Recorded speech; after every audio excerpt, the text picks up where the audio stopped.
YouTube. It's Sunday, and today's day 4 of caffeine cleanse. Finally feel great. I woke up with some energy, natural energy.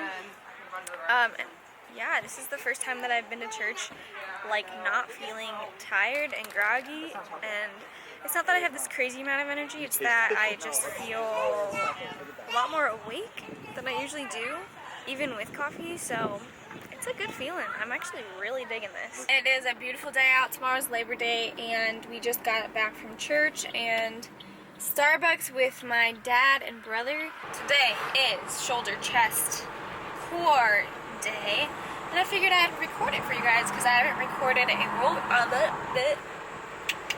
a workout for you guys in so long. So, what are you training, Steve? It's a big leg day today.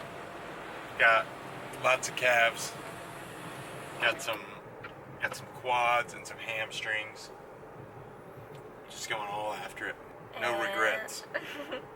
And I've actually got to hang out with him this weekend because he finished a test on Friday. So we've got to chill. And last night, if you guys are in the Indy area, you guys need to go to Livery, Livery. It's the best restaurant we've ever been to here. And it was just real good. Real good. We off to do some boulders and some chests. 3, 2, 1, go. What's up, guys? If you checked out my What's Next YouTube video a few weeks back, maybe a couple months, you will know what I'm trying to improve this improvement season. One of the areas that we decided we want to bring up is my chest. And a lot of the times for females, we get scared of training chest because we don't want our boobs to go away, we don't want to look flat-chested, etc. But if you train your chest and activate it at least a little bit for a little bit of growth and a little bit of stimulus, there are going to be a ton of positives to training chest. For example, if you're trying to grow your delts, specifically front delts, training chest is 100% going to help that. Training chest also prevents your body from becoming imbalanced, which then in turn helps prevent injury. So that is why I'm starting to incorporate a little bit more chest exercises into my shoulder days.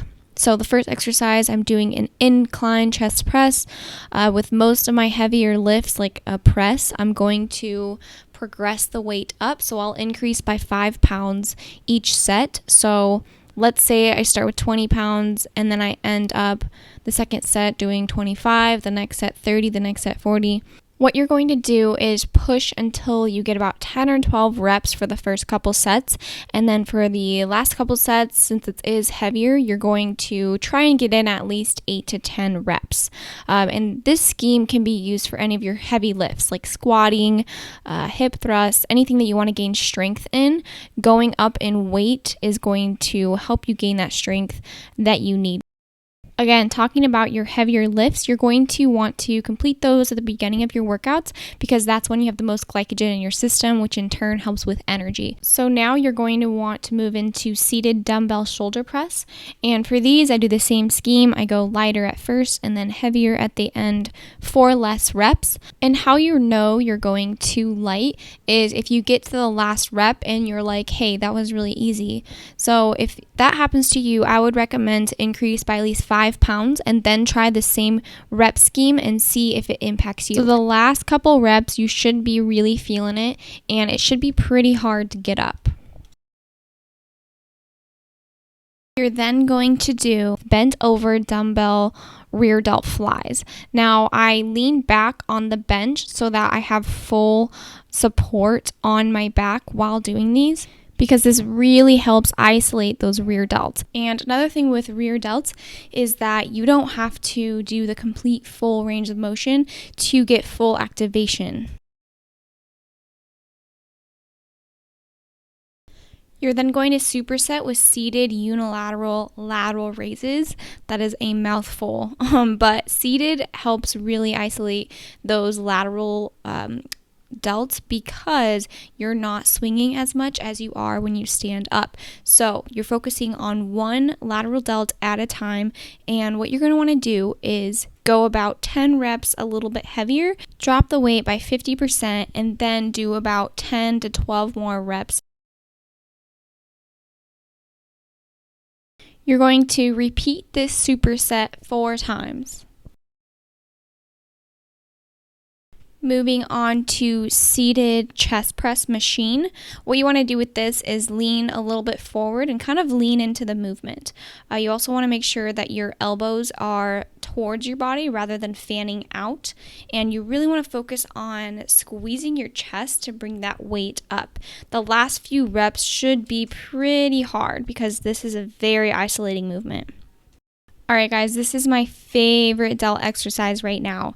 You're going to go on the seated shoulder press machine, and instead you're going to stand right next to it and do a shoulder press standing. You're going to do about 8 reps heavy, drop the weight again, and then do about 8 to 10 reps unweighted or 50% less than what you were doing. But these are so hard, they are going to burn.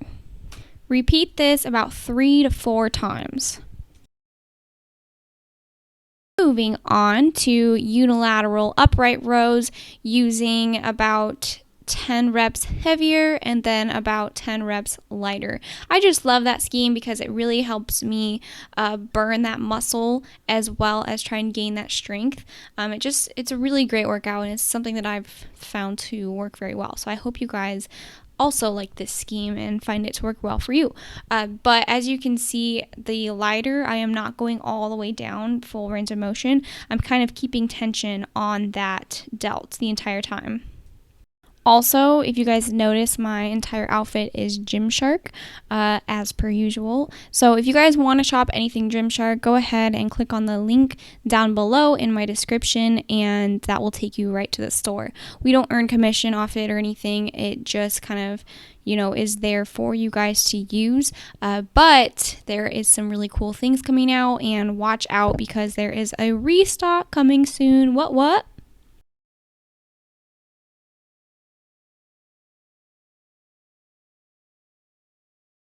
Last exercise of this delt shoulder workout. These are going to burn. You're going to do about 8 to 10 reps heavy, 8 to 10 reps medium, 8 to 10 reps lighter.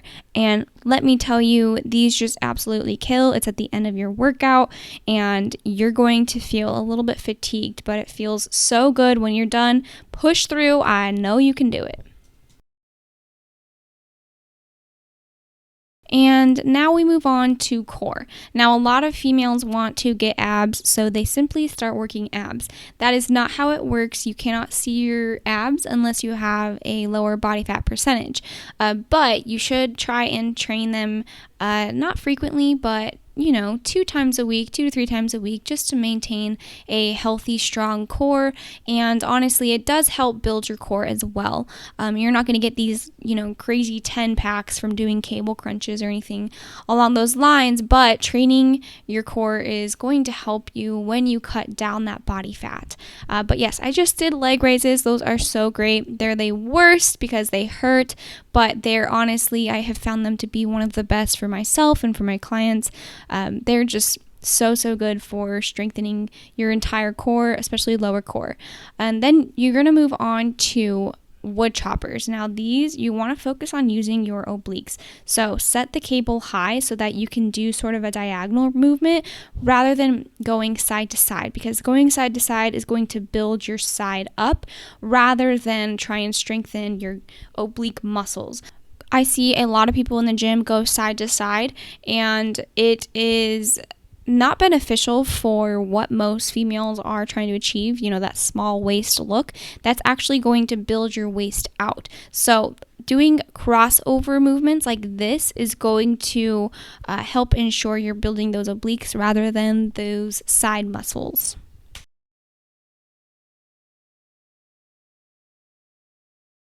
Our last core exercise is going to be a reverse crunch with a little bit of added resistance to it. So you're going to put your leg over your knee to sort of add some extra resistance. But if you would like to do it without, that's completely fine.